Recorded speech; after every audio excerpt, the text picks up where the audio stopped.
संतान के रूप में कौन आता है?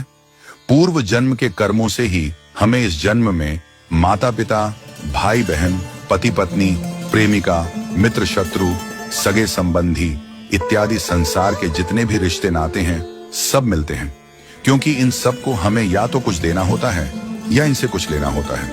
वैसे ही संतान के रूप में हमारा कोई पूर्व जन्म का संबंधी ही आकर जन्म लेता है, जिसे शास्त्रों में 4 प्रकार का बताया गया है। 1.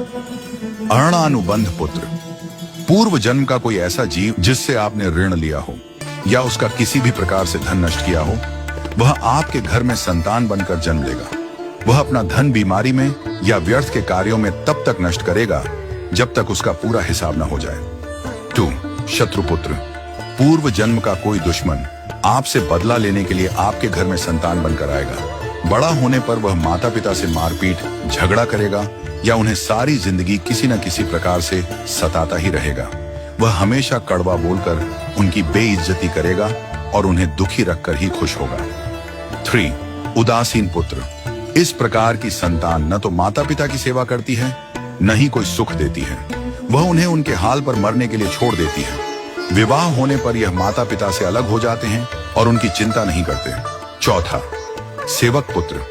पूर्व जन्म में यदि आपने किसी की खूब सेवा की है तो वह अपनी की हुई सेवा का ऋण उतारने के लिए आपकी सेवा करने के लिए पुत्र बनकर आता है। जो बोया है वही तो काटोगे। यदि अपने माता पिता की सेवा की है तो ही आपकी संतान बुढ़ापे में आपकी सेवा करेगी, वरना कोई पानी पिलाने वाला भी पास न होगा। आप यह न समझें कि यह सब बातें केवल मनुष्य पर ही लागू होती हैं। इन 4 प्रकार में कोई भी जीव आ सकता है। यदि आपने किसी गाय की निस्वार्थ भाव से सेवा की है तो वह भी पुत्र या पुत्री बनकर आ सकती है। यदि आपने गाय को स्वार्थवश पालकर उसके दूध देना बंद करने के पश्चात उसे घर से निकाल दिया हो तो वह ऋणानुबंध पुत्र या पुत्री बनकर जन्म लेगी। यदि आपने किसी निर्दोष जीव को सताया है तो वह आपके जीवन में शत्रु बनकर आएगा।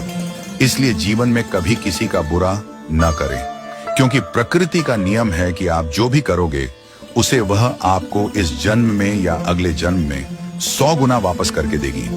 यदि आपने किसी को 1 रुपया दिया है तो समझो आपके खाते में 100 रुपया जमा हो गए हैं। यदि आपने किसी का 1 रुपया छीना है तो समझो आपकी जमा राशि से 100 रुपये निकल गए। जरा सोचिए, आप कौन सा धन साथ लेकर आए थे और कितना साथ लेकर जाओगे?